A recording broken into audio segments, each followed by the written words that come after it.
Welcome to another episode of Chatting About Fairmont. I'm Mom. And I'm Brendan. Thank you so much for joining us again today. And just so everyone knows, the taping of this is on March the 30th. And we're going to take another approach to this, kind of like we did last week. Last week, we kind of talked about some of the main characters and those that we liked.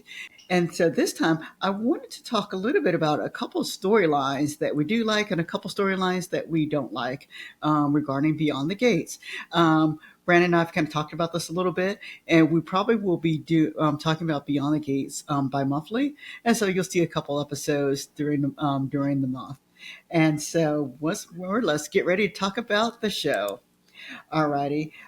First of all, let's talk about a couple storylines that I really like.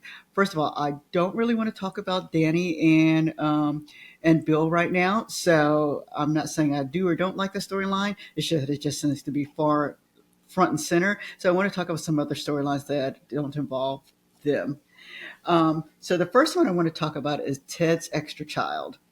More so, I am more amused by the crazy lady. You guys know who I'm referring to. This would be Dana, or is it Anna, or is it Sherry, or is it Leslie? This is the lady who is claiming to be to Eva's mom, and she said that she had an affair with Ted while she years ago, and that Eva is Ted's daughter.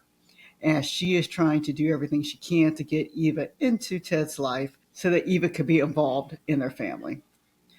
Brandon, what are your thoughts about? First, let's talk about Eva. What are your thoughts about Eva?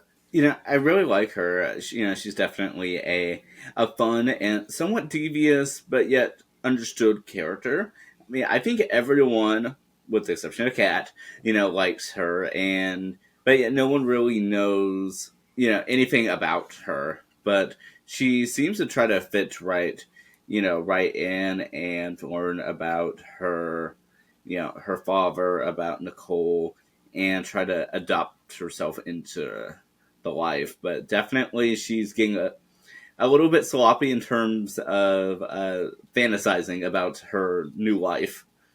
Yeah, she is getting a little sloppy about it. I do like Eva as a character. I really do. I didn't think I would, but I do like her. I like at the same time that Kat is able to see through her. It's just that Eva's just got a little bit more on Kat to kind of get away with it a little bit more, but that's just a matter of time before they kind of catch up with each other. Her fantasies are kind of funny to watch in regards to she's visualizing herself as being part of the family. She's visualizing herself in pictures. Nicole's reaction will be a little interesting, I think, when it comes out. I mean, she is grown at this point, but so that'll be interesting to see. Um, Ted is acknowledging that Dana, or whatever she's calling herself, did exist at some point in time in his life. And so he's acknowledging that she's kind of crazy too. What I find interesting is that Eva is almost acknowledging that her mother, or whatever she is a little odd, because she told because when they were both when Eva was invited to an event, she was the one to make sure that her mother actually left the event. It's just an interesting dynamic altogether. I say, Brand, did you have any other storyline for it? Anything else to talk about with this? Yeah, so I thought Leslie slash Dana slash every other character, name imaginable. I think that she is such an intriguing character because she can practically make herself to be whoever she wants to be. And that nobody seems to really know who she is. And I know the earlier episodes of the series had her with friends, and the friends who have all simply have vanished, I guess, within this time. That apparently nobody has ever seen her around ever. I mean, she was even hanging around the hospital, like in the first episode.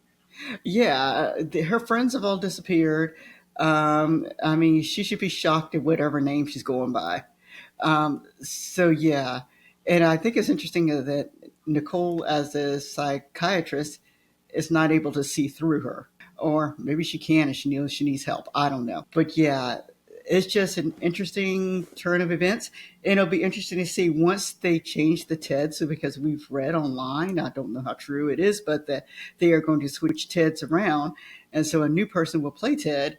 And it'll be interesting to see with how this new actor, whenever he comes on, will work with Eva, and then at the same time work with Dana slash Anna slash whatever. Yeah, and I will add too. I'm not sure if you caught the one-liner, but when when Leslie and Ted were talking outside the bar after she was intimidating Kat, is that she had made a comment to Ted that um, that she's going to have a baby, but then as per his instructions, did not go through with the pregnancy. So I'm curious as to, because he never commented on that part.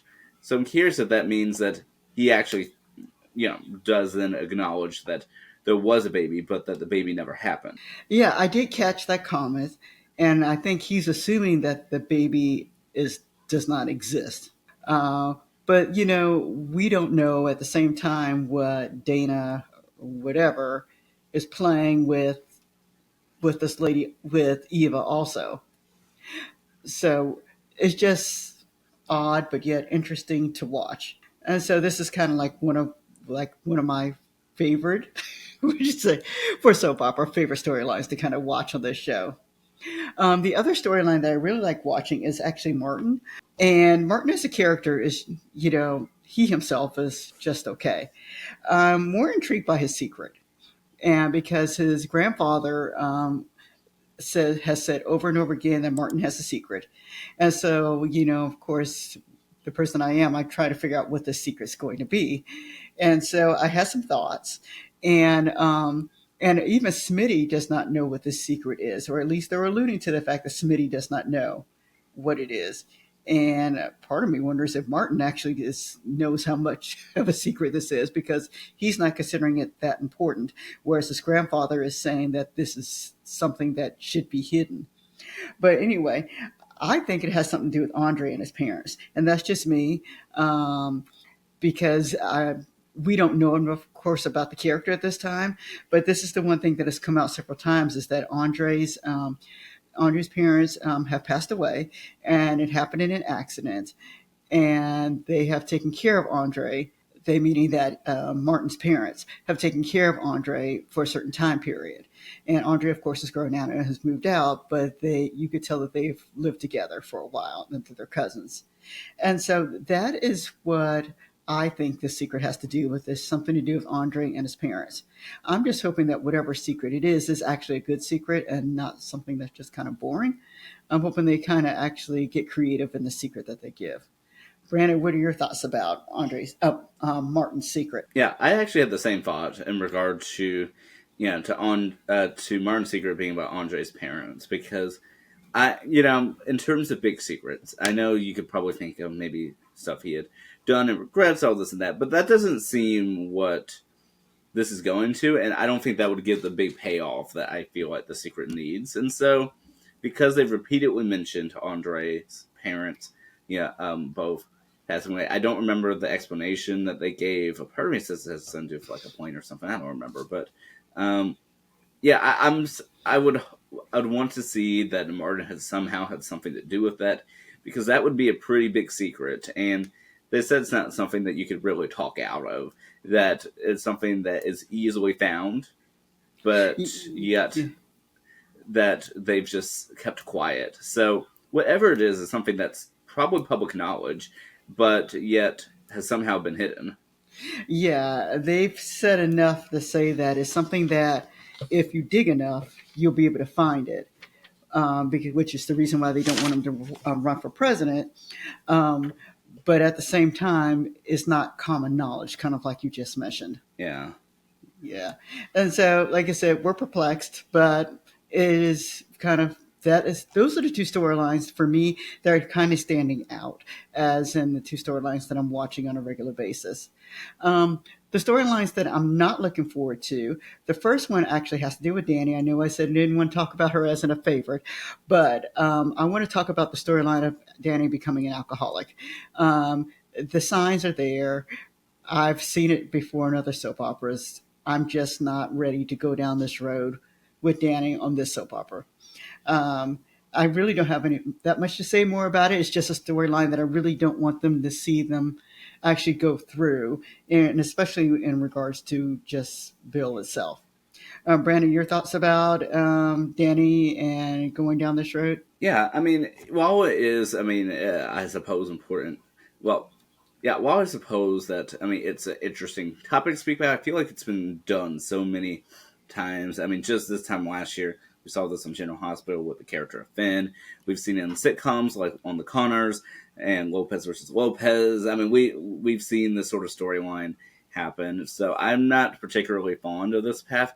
The only thing that I think would even make it interesting is if they use this somehow to make it more of an addiction thing and to actually make it where she can be with Doug McBride. That I think would be an interesting twist. Yeah, that would be a really interesting twist, Brandon. And the other storyline that I'm really not looking forward to, and they've alluded once more, and they've laid the groundwork for it, is the bad cop. And this is the cop that's working with Jacob, and I believe his name is Marcel Malone. But I don't like the road they're taking with the bad cop there. Of course, Jacob's father is, I believe, the chief of police or somewhere high on the role as a police officer, and he is involved somehow too. And so Jacob has, at this point in time, the character has been presented as one as an honorable type of character, at least, like I said, what we've been presented so far. And so I don't like that they're at this point in time they've decided to take the road of having him with someone who seems to be a bad cop, and then to show that his father is somehow involved with it. Just they have not said that much, but it just looks like it's leading that way. Brand, did you have any comments about that? Yeah, I don't care for that storyline either. And again, I think one of my big issues with both of these potential plots is that I don't know if the show has really earned, that sort of development yet. I think that's something like when you've known the characters for quite a while that you can say, oh my gosh, that character is doing that. I mean, we saw this sign. The show's only been out for about a month, like a month and a couple days. And so I don't think the show's really there yet to do that, and those are both very deep conversations that I feel like require a lot of depth. And so, yeah, these aren't really the plots I was hoping for within the first month. Yeah, same here, same here. Now, I will say overall, I've been pleased with watching Beyond the Gates, and it to me is a quickly based, fast paced show, and so I do like watching it. It seems to be a quick watch for me when I do see it in the evenings. So I'm looking forward to watching more about it. And let us know in the comments what storylines are you looking forward to? Which storylines do you not like at this time? We'd love to hear your comments about it. Yeah, we definitely would. Yes. All right. Well, we thank everybody for watching today. Yes, we definitely do. Yep. And we'll see you next time. Have a wonderful day. All right. Bye bye, everybody.